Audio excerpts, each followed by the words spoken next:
Hey everyone, welcome back to another episode of the Futurum Tech Podcast. I'm your host today, Daniel Newman, Principal Analyst, Founding Partner at Futurum Research. We're excited for this interview series we have today. I'm going to be talking to Zoho's Raju Vigesna. He's the Chief Evangelist over there. We're going to be talking about the challenges, opportunities, complexities of connecting the back office and the front office, the finance system, and Zoho's decision to lean in, go big with its impending or soon to be or now launched, depending when you're listening to this, Zoho Books. Raju, it's always good to see you. You are a regular here on the show. It's been a few times. Well, good to be back. Good to see you. Good to be back, and always great chatting with you, Daniel. Thank you. Thank you for inviting me. I'm going to call you an alumni. You're a Future and Tech Podcast alum. It's good to have you here. It's a bit of an interesting time out there in the marketplace. You've had a great couple of years for Zoho One, Zoho as a company, and you've been evangelizing this massive sprawl, more than 50 apps. We're a user, by the way, paid user for everyone out there of the Thank you. platform. And, a lot of capabilities tying everything from project management to your marketing stack to collaboration. And of course, an area that has been always opportunistic with companies like QuickBooks, NetSuite, um, has been the finance system. And while I've been spending years working with the company, Raju, it hasn't been something that's been talked about that much. But now it sounds like you're leaning in. So why don't we start there? Tell me what's going on. Sure. What's the company focusing on with Zoho Books? On the finance side, Zoho Books really launched in 2011, so it's been well over a decade, and it's been building up and gaining momentum over the years. And historically, if you've seen the market, there's a lot of investment that went into the customer side of things. And there's not a lot of excitement on the back office side of things, particularly on the finance side, because partly, for some people, it's boring, but necessary. Something like an accounting system, it may not be exciting, but you've got to file your taxes every year. So it has been silently building up. The platform has been broadening over the course. Now it's become one of our top five products in the Zoho suite, and people are uh, grabbing it, and the market is showing interest, and the growth and momentum is picking up. But we haven't been talking about it much. But we thought, it's about time, or long past time since we talked about it. So we have one of the strongest finance platforms in the market, and that is globally entrenched. In other words, if you look at something like Zoho Books, it now supports about 13 editions. And not a lot of vendors can claim that. We are talking maybe less than a handful of vendors that support 13 countries natively. And that as a anchor product books alone, but combine various aspects of it. This is one of the most comprehensive platforms out there, and I believe we're just getting started. I'm really excited about the finance platform and the opportunities it brings broadly, and the innovation that we can bring as a company to that.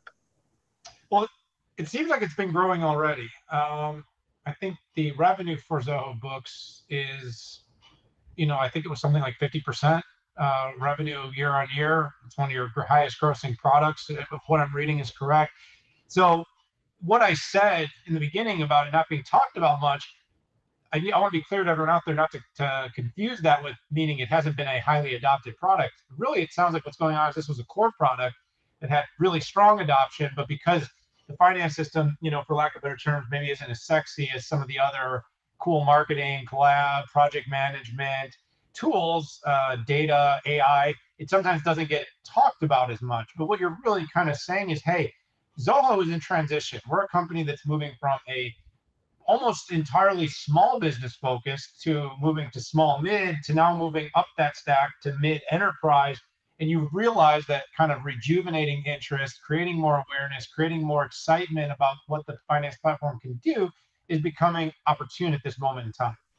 Totally. And the opportunity is also there. I mean, on one side we have businesses doing, you know, expanding globally. And the problem they run into is they adopt one accounting system in one country and a different one in another country. And more countries you operate in, you realize you're dealing with three or four systems that don't talk to each other. What if there is a single system that can work across countries, across multiple countries? And that's one opportunity. But then, more broadly, how does that tie into various other aspects of it? How does that tie into the customer facing systems? How does that tie into your operational systems and whatnot? And that's a different angle. But within finance itself, you look at the various pieces that are needed because there are two sides to it. You know, the payable side of it, that is account money you pay out, and the receivables side of it, which is money you receive in. And there are various forms there and which requires a ton of applications, and there's a lot of innovation there. And we are actually raising the bar in some of those areas, and we are probably the only vendor that does some of these innovations. And not every innovation happens in every country, but depending on the local aspects of it, we're growing. But there's a lot more excitement here, and there's not a lot of investment happening in the market in general because it's boring. But we are saying, wait, this is an exciting space that we want to double down in. So we are doubling down on the finance side. Well, and you said something, Raji, that's important, and it's that there are a tremendous number of complexities and nuances in the finance system alone. Meaning, systems tend to be everything from just your basic invoicing and bank tracking to much more much greater levels of sophistication and granularity that come up. And this again is sort of along your side as you grow your business, right? It starts off, you need very basic functionality. You grow your business, you start to take on debt. You start to, allow customers different sets of terms. You start to need to have the ability to gain insights on, you know, risk factors with customers. You have credit scoring. You have there's a lot of different, what I'm saying is all of a sudden it kind of grows up and this amorphous, large blob of complexity for an organization. So just finance alone is a huge challenge. Totally, totally. It's a huge challenge. And there's a lot of innovation possible there. And to give you maybe an example on some of the things that we have innovated on in some countries with some, for example, you're talking about banks. We have integrated very tightly with some specific banks out there. And for example, now users can load up their bank balance within Zoho Books and make the payments right from Zoho Books. That is, within Zoho Books, they see which account they want to pick from the bank and make the payment. They'll see the live payments and whatnot. But the bank has done the reverse too. Within the bank interface, they load up all the vendors and the payments you have pending, pulled from Zoho Books. From your bank account, you can make that payment too. This is not possible in majority of the cases.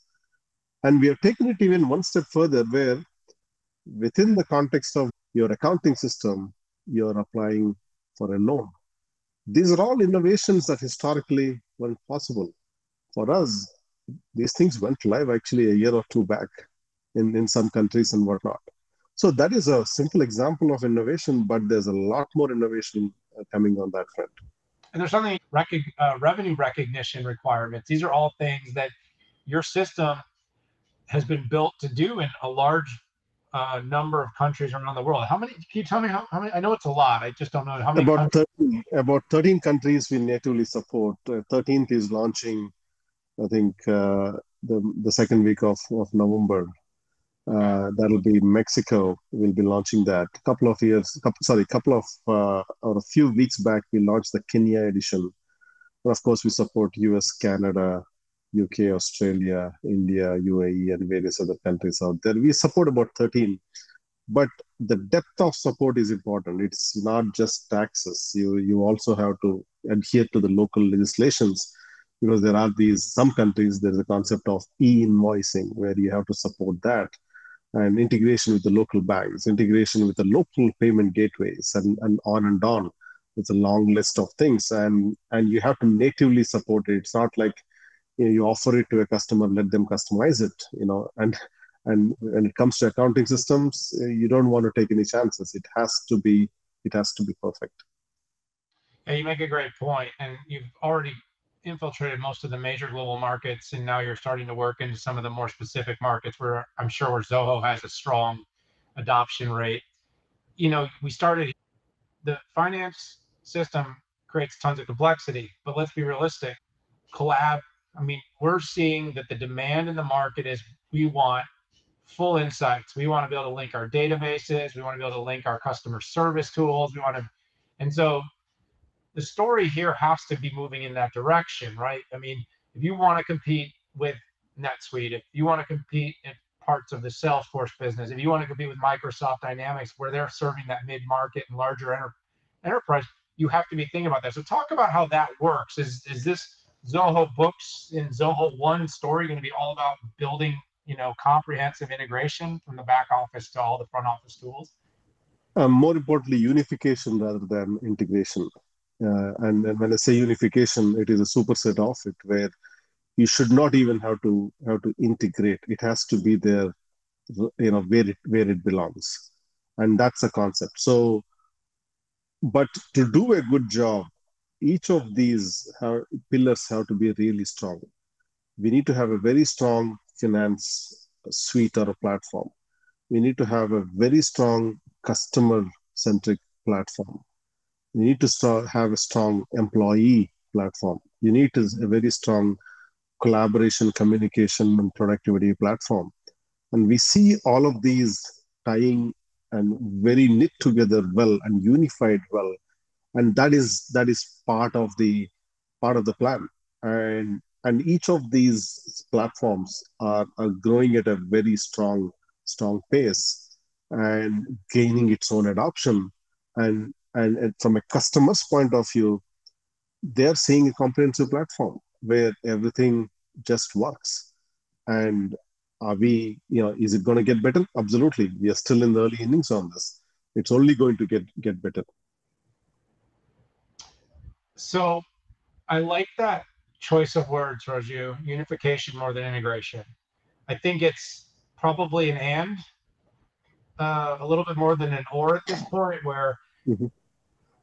is full unification going to be available across the entire stack right away, or with these upgrades? Kind of like, what's the process? How are you thinking about making more and more of the Zoho portfolio fully unified so that those that are getting into books, because I I totally buy it, by the way. Like, you really can't do CRM right without good accounting data. You really can't do customer service right without good accounting data, because whether it's, enabling your team to tell somebody when something's going to arrive, or building an automation to do that, the two systems always have to be unified, stratified in some way.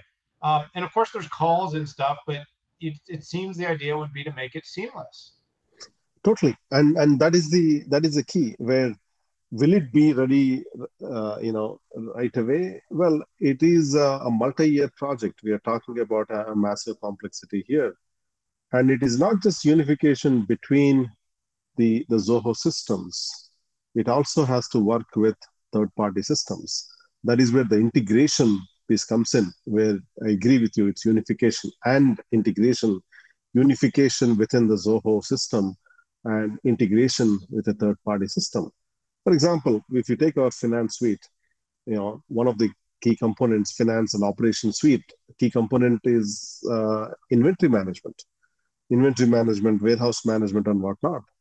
It has to integrate with, let's say, third-party shipping providers like UPS or FedEx and DHL and whatnot. That is an integration. But when a customer places an order, if you go to the customer's page in a CRM system, you know how much that customer has ordered during the lifetime value, and it has to integrate with the back office finance system. And you know where the current order is, because it has to integrate with the operation system and when their latest order is expected to be delivered. And that is all knitting together all of these pieces, and these pieces are already in place in a lot of these cases, and it is only going to get better. And it's not just going to be a reactive integration; it's going to be a proactive unification. And there are various things that are being put in place. Yeah, as I think about it, it's going to come down to the ability for Zoho to capture existing customers, upgrade, utilize, and expand. Right, the whole one platform has always been about land and expand. It's SaaS at its finest, right? How do talk about the broader goals about reaching market? So you've got a captive audience, you've got users that are on the platform already. I'm guessing A is get more of them to use the Zoho Finance system. Um, B though is you're going to have some fierce competition. You've got really credible companies. I mentioned a few. I think I continue to, as I hear about this thing, probably NetSuite is the most direct because it sits in that between large enterprise and really small business as kind of being that intermediary accounting system that companies use. I mean, what's going to be the magic bullet, Rajiv, for capturing market? Yeah, I mean, we're not actually looking at it from a competitor's point of view. We are looking at it from a simple point, which is how can we address a customer's needs? And we are one of those customers. Zoho runs on Zoho, and we have about presence in 20 countries. We serve customers from about 180 across 180 countries, and and both internal and external needs and serving these needs is the key. The way I'm looking at it is it's a enterprise grade software available to all businesses, small, mid, large, but available at consumer prices. And that is the holy grail. Can we create a comprehensive systems and make it available to all the way from a solopreneur to the Fortune 500? Can we make it in such a way? We believe we can. It's a challenge, but we believe we can. But it's not going to happen in a year or two. It's a multi-year process. I mean, we have come along. It's been around 17 years since we started this journey. Maybe it may take another decade or so. Hopefully not. But it's an ongoing journey. But we are committed towards that. That's where that long-term commitment comes from, that organizational philosophy which drives this day-to-day innovation. Yeah, and if I may say, I wish you would argue more about competitive, but I understand why you don't. I always say, who's your biggest competitor? And I always say, don't know and do nothing are my two biggest competitors. And then, of course, every other company that's trying to do the same thing we do. But the long and short is that as market potential candidates in the market are in the consideration process, they will go through a competitive intelligence exercise in some cases. Like I said, you'll have a ton of natural gravity for people that are already using parts of your platform. For those that are sort of in that exploratory, hey, we've been on QuickBooks a long time, or we're using Xero or some freebie tool, or and that's where you're going to run in, and the assessment's going to be. And what I've always thought you guys have done a good job at, Raju, is getting your customers to talk about why they pick. I think some of your stuff and how you handle data and privacy is very compelling. I think the ease of use is a story that deserves to be told more than one time. But I do think as you kind of go up that proverbial stack from smaller to larger, the consideration process gets harder.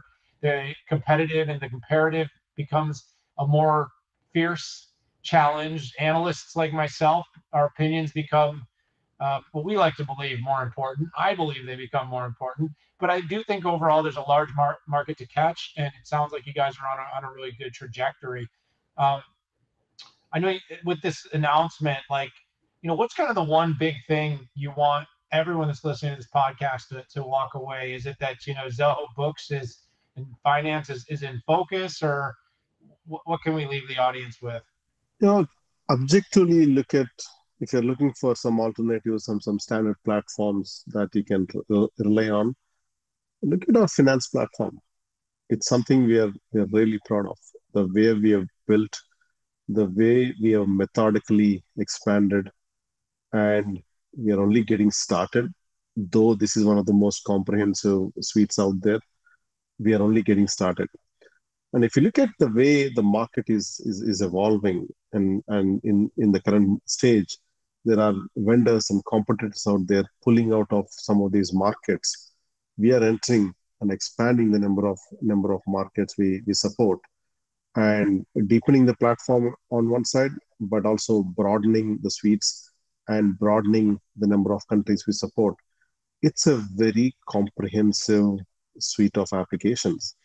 There are, in a lot of countries, US included, a lot of companies are still using desktop versions of software, and they are thinking about moving to the cloud. And you might as well consider, at least look at books, and you'll be surprised at how comprehensive it is. So I think give it a try is what I would recommend if you're in the market for some of these. And there is a good amount of usage in the of the product out there. I mean, if we take our finance platform alone, there are about 500,000 businesses using it, free and paid combined. Not users, 500,000 businesses using it globally. So this is a pretty comprehensive platform. Yeah, it's a good place to leave. Good obvious consideration, Raju. These are interesting times with the market where it's at. I think companies are going to need to think really strategically, make sure they have the right tools, deflationary tools that enable their businesses to perform and be successful in a tougher environment. And the accounting system has to be right for any of those other systems to work. So congratulations, Raju, on the announcements and the advancement and the focus on this particular part of the business. Very interesting. Love this particular discussion, and really encouraged by what you're saying, and look forward to seeing it put into action. So have to have you back soon. Regular alumni here on the Future in Tech podcast. Raju, thanks for joining the show. Thank you, Daniel. All right, everybody, you had it. There you had it. Raju, Chief Evangelist at Zoho, talking about the need for financial technology and tools from Zoho.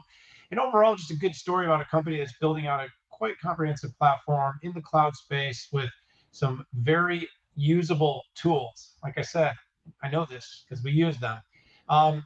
Check out the show notes for links to learn more about all the things we talked about here on the show. Hit subscribe. Hope we can have you tune in again. But for now, I got to say goodbye. We'll see y'all later.